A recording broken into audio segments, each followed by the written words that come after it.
And good evening to you, and it's a pleasure to be with you. Thank you, Dr. Davis. Our pleasure. First of all, sir, do we have any news on what Mr. Trump has decided regarding the reports that he had received from the military giving him options regarding a potential operation in Hormuz, a potential operation to get the uranium, a potential operation to follow through on the old threat to hit the energy facilities in Iran, and the oldest of all, maybe execute assassinations. Do we know what Mr. Trump has decided? Do we know? No. Okay. We can only assume some of the things that he's been briefed on, yes. Operational concerns, and what potential operations could be undertaken. What do you think, sir? What do you think he will do, sir? Honestly, I think at the moment he's probably going to take the option of continuing the blockade and to see what happens. Because we know right now one of the problems that Iran is facing is that it's running out of storage facility for its oil. Yes. At which point it'll have to cut down its wells. And if it shuts down the wells, that's a catastrophic condition that they're going to be in. He's hoping that maybe this will bring them more to a legitimate negotiation. Right. If not that, I probably think he's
going to opt for basic air operations against critical infrastructure.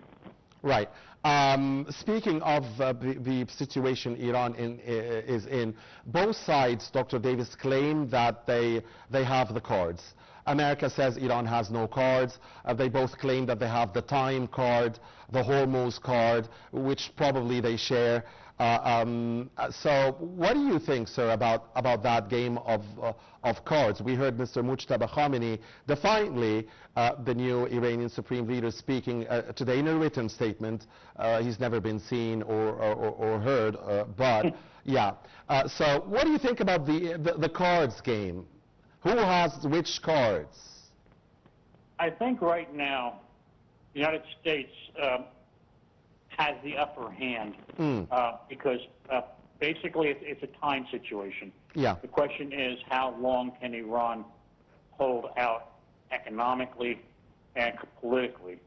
I mean, they are basically no threat to the United States.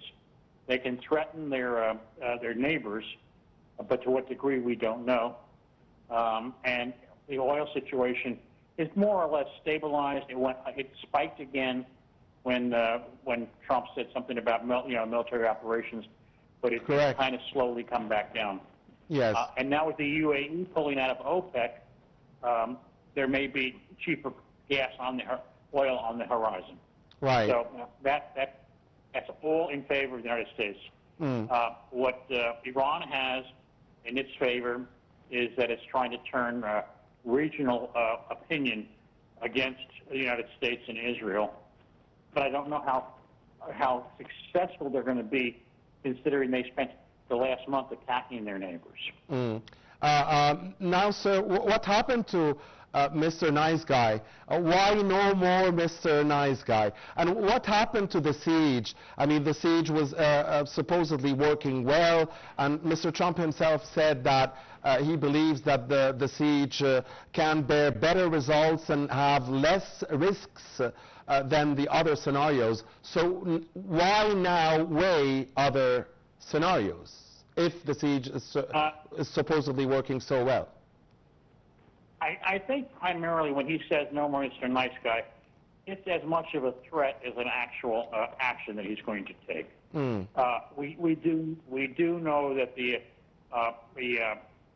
blockade has been very, very successful. The question is, I don't know, and I don't think anybody else really knows what's going on internally inside of Iran.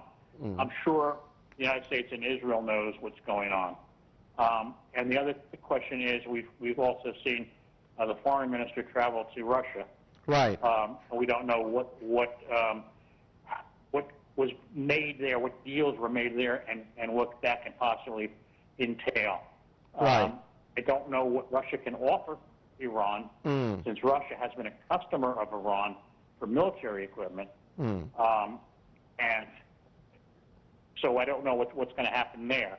Yeah, it might be that they're asking Russia to put in more pressure on the United States. Yeah, and Mr. Kane accused the Russians today of helping Iran. He didn't say exactly how they helped them, but he did accuse them of doing so. Speaking of Russia, sir, I was speaking to an analyst earlier about the cards issue, the all-important issue about who has the cards, and are some cards shared between the two. Maybe America has more cards, but Iran still has some cards it has used and maybe others that it hasn't. And he divided the Iranian cards, that analyst, between inner cards and external cards. And he said that he believes that Russia is one of the evident cards that Iran has.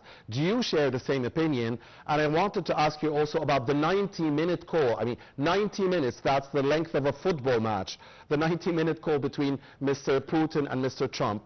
What do you think went there, especially regarding Iran? Obviously, the conversation revolved around probably a number of issues. And Ukraine was probably in there as well. But it was probably a call from Putin to say, you know, Donald Trump, what are your plans? He's probably asking Trump, what are your plans? What is your vision of what's going to happen? And he may or may not have received an answer. And then Trump is going to simply ask Putin, right, what are your plans? How are you dealing with your traditional and old ally, Iran? What's going on there? So we have to look at it that way. And by the way, here in the United States, a football match only lasts 60 minutes. We call it soccer,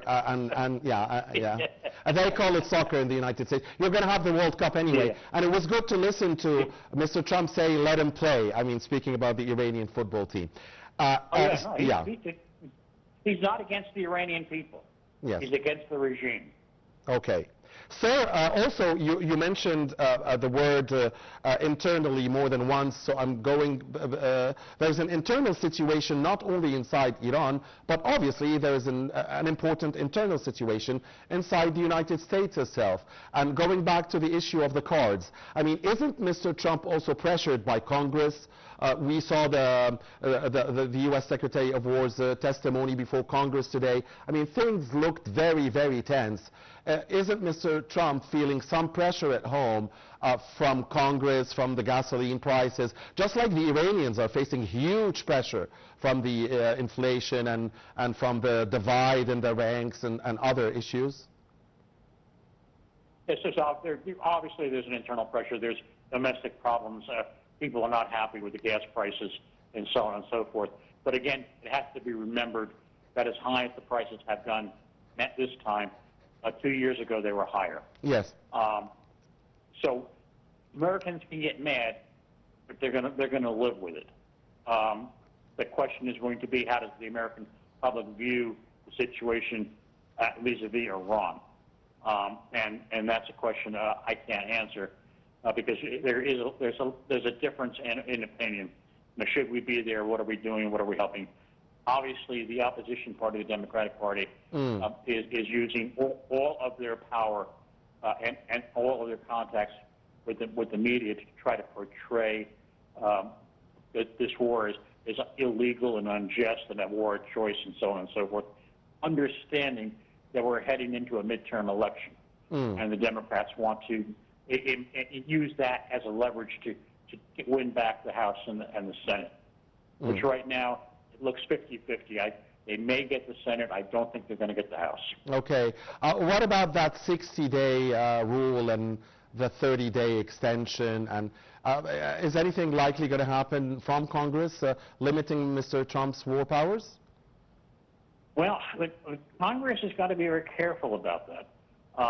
That's under the War Powers Act, which goes back to the Vietnam era. That was put into place, but it has never been challenged in court. There's many people that will say if it's challenged in court, it will lose because it has no constitutional basis for it. So as much as the Democrats may want to challenge it, they know that maybe when they're back in power, they may need to be able to threaten somebody with the War Powers Act.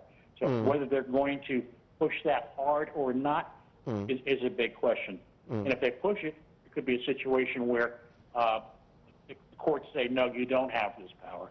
And on the other hand, there's after the 30-day, 60-day, so on and so forth, the president can ask Congress to extend it under the War Powers Act. And right now, he probably has the votes in Congress to win that fight. Okay. Does he have the votes to get the $1.5 trillion that the Pentagon needs? That's going to be a fight. And again, being the negotiator that Trump is, that number is probably well in excess of what is actually needed. So then that will be negotiated to a point where, yeah, he will get money to continue the operation. A very, very interesting remark indeed, Dr. Davis. The negotiating skills of Mr. Trump. Sir, also, and you're an economic analyst, Mr. Kolibov, the parliamentary speaker, regarding the spike in oil prices, I understand that Brent had reached as high as 126 before dropping back. He said next stop is 140. This is what the Iranian parliamentary speaker said. I mean, obviously, Iran is betting on that factor as a card in its hand. Do you think we're going to see 140? No, I don't think. I can't see it. And again, let's look at the numbers. Everybody points out that 20% of the world's oil flows through the Strait of Hormuz, which is true. But nobody talks about where's the other 80%. So I've thought about it. I mean, that makes a lot of sense. But you know, sir, more than anybody else, that in many times markets don't make sense. No, they do not. But indeed, a very valid point. I mean, so let's get a 20% hike over the regular price, right? I mean, why more than that? Okay, understood. And again, money is money, pricing and pricing. Pricing is, to use an economic word, there's an elasticity of pricing. So the people, the oil companies, the gas, the power companies, they kind of know how far out they can push prices before the people simply say, oh, I'm not going to pay it. I'll sit home. And then we do what we did in COVID, and everybody starts to work from home. Right. In fact, sir, to be more accurate, and I'm sure you're going to understand this, if you get a 20% reduction, then you need 25% to go upwards 25%, just to get back to the same Right. point. Yeah. So let's say we give it a 25% rise over the $70, yeah, or the 75 or whatever before the war. That makes a lot of sense, and it is confusing. Just like the situation in Hormuz is confusing everybody, sir. And please tell us if you understand anything. Yeah. Yeah, please. I mean, Iran today says it has closed it from the side of the Arabian Sea. And obviously the American Navy is closing it from everywhere. So, I mean, no one really understands when and why ships do or do not pass, and whether there are mines or not, and who's really in control. Well, and again, who is going to be hurt more in the long run? I mean, Iran closed the Strait of Hormuz, which means they shut off their main revenue stream. So, it doesn't behoove them to keep it closed. Second part of that is also now they are forcing like Saudi Arabia and UAE to find other ways to get that oil to market. We have the East-West oil pipeline running from Saudi Arabia to the Red Sea, and that has been reactivated and is pumping. Can it overtake the loss from what's coming out of the Strait of Hormuz? Probably not. Then again, there's talk about cutting a canal to bypass the strait. That's a long way down. But there are other options to get that oil to market. And again, like I said, with the UAE pulling out of OPEC, they can begin to pump a lot more oil and sell a lot cheaper than the other OPEC nations. Correct. So then what does Saudi Arabia do? Saudi Arabia then begins to pump more and drop the price. Right. It's just business.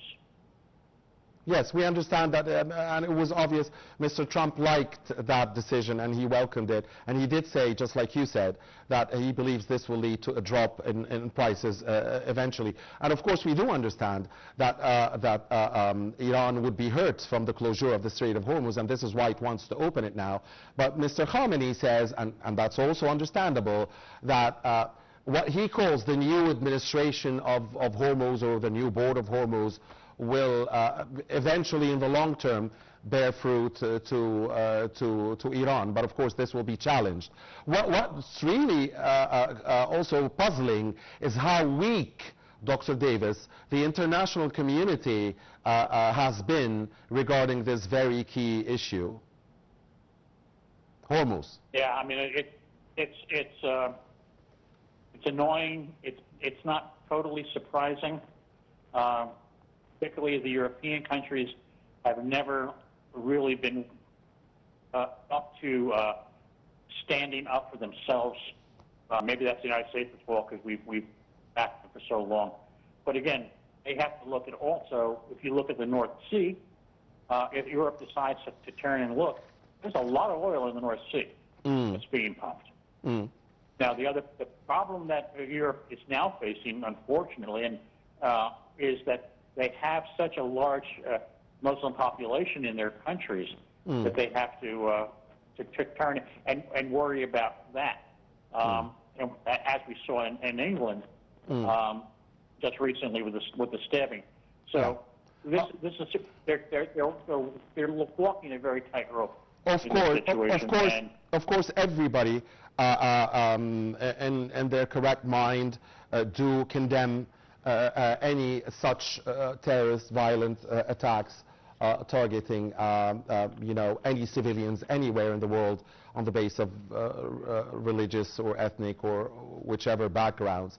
But sir, Israel is not helping itself, and let me just ask you about the Lebanon-Israel ceasefire, and allow me to ask you, sir, what kind of ceasefire is that? I mean, Israel, just like it did in Gaza, is doing in Lebanon, and I want your comment on this. It seems that for Israel, the ceasefire is, I'm not going to be hit, I'm not going to lose any of my personnel, and in return, I'm not going to hit you with 100% of my force, I'm only going to use, say, 20% of my force. That seems to be the definition of a ceasefire for Israel in Gaza and in Lebanon. And the next question must be, is this in coordination with the U.S. president, who obviously loudly said, like, this, enough is enough, and let's stop this? Or are they simply, you know, tricking everybody and you know, exchanging roles, and under the table they're getting the green light? So we want to know from you what you think. So basically, when we look at the ceasefire in Lebanon, we're looking at a three-party problem. We have Israel, we have Lebanon, and then we have Hezbollah.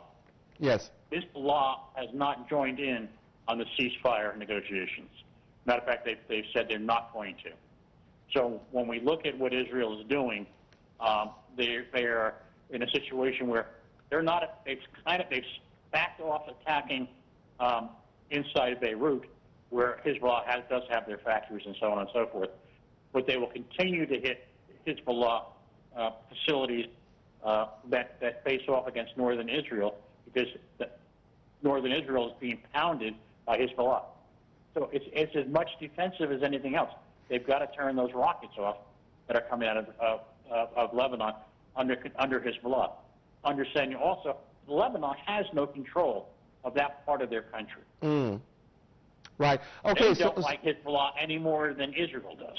So that concerns, in your analysis, sir, the situation in Lebanon. But what about Gaza? There is no Hamas there anymore. I mean, nobody's attacking Israel from the occupied parts of the Palestinian territories. Nobody is. Israel still controls more than 50% of Gaza. It's not being attacked by anybody inside Gaza, but it still continues to kill daily. It still continues to daily kill civilians and women and children in Gaza.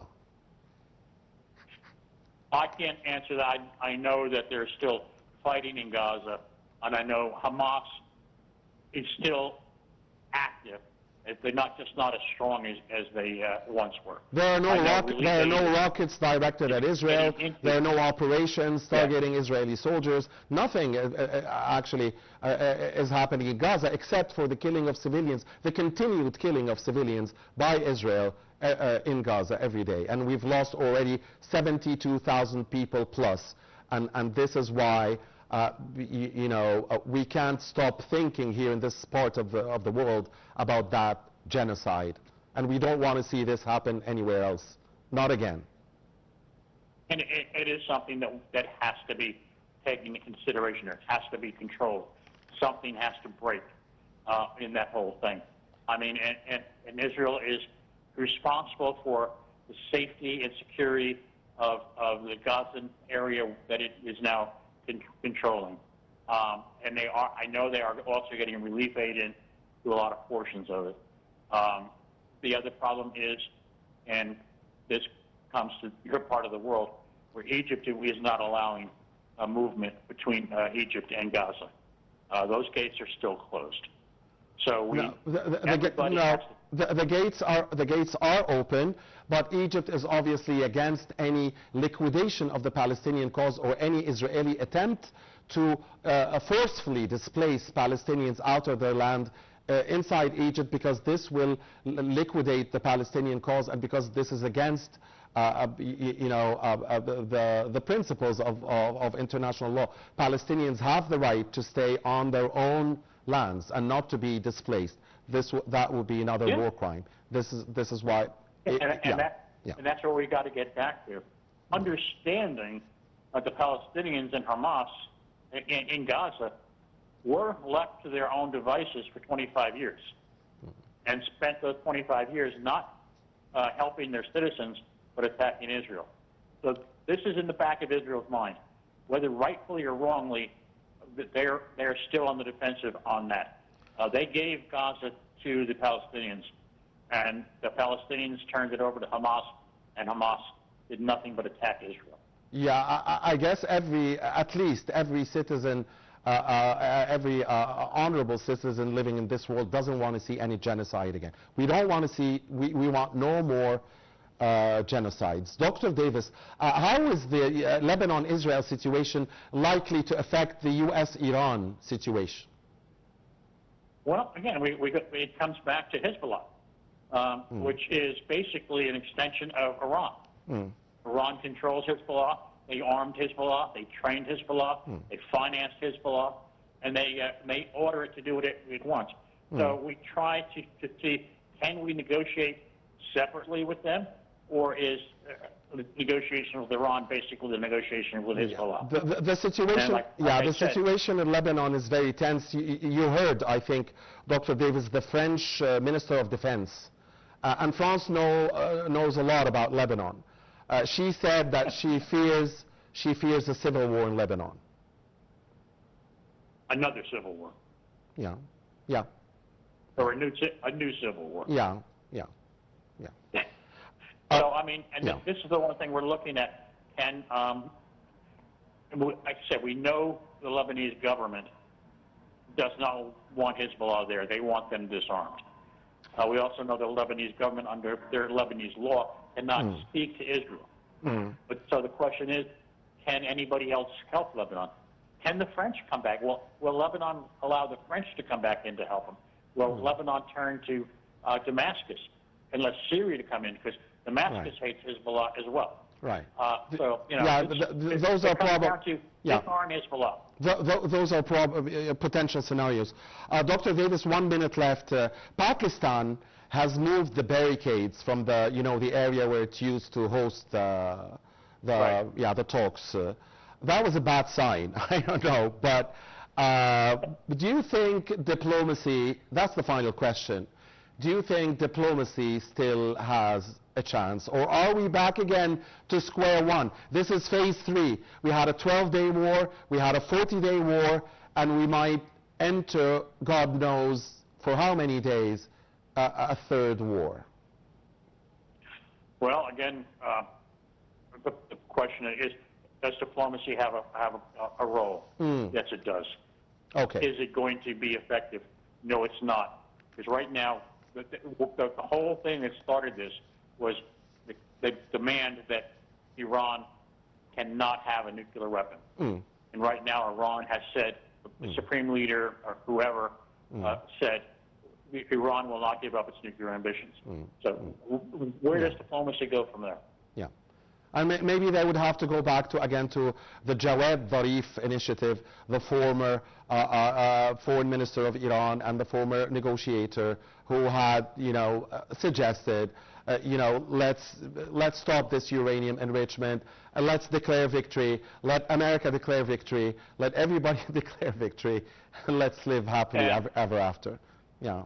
Yeah. Well, I think the problem there is also going to be the IRGC, which now appears to be more in charge, and they are also much more big-headed about the way they're going to do things. Right, sir. But the problem is stubbornness from both sides, as it seems, because also because also the American side wants to get 100%. I mean, and we talked about this before. And Mr. Trump indeed did a couple of days ago, maybe or yesterday, again, the word complete surrender was uttered again. And we had forgotten about that. But it's obvious that's his goal. And to get a complete surrender from Iran, that's far-fetched, isn't it, Dr. Davis? Yeah. I suggest, and I don't know if it's been published in Arabic or Farsi, but everybody get a copy of the book, Part of the Deal, and understand that there are maximalist demands that are negotiable. All right. So diplomacy has a chance. Diplomacy always has a chance. Yes. But we have to have leaner heads. Maybe. Here and there. Yep. Maybe. Yes, indeed. All right. Thank you very much, Dr. Paul Davis. As always, the professor at the Institute of World Politics and the military strategic and economic expert. Always a great pleasure to have you with us, talking to us from Washington, D.C. Dear viewers, please stay with us. We'll be back with 9 News right away.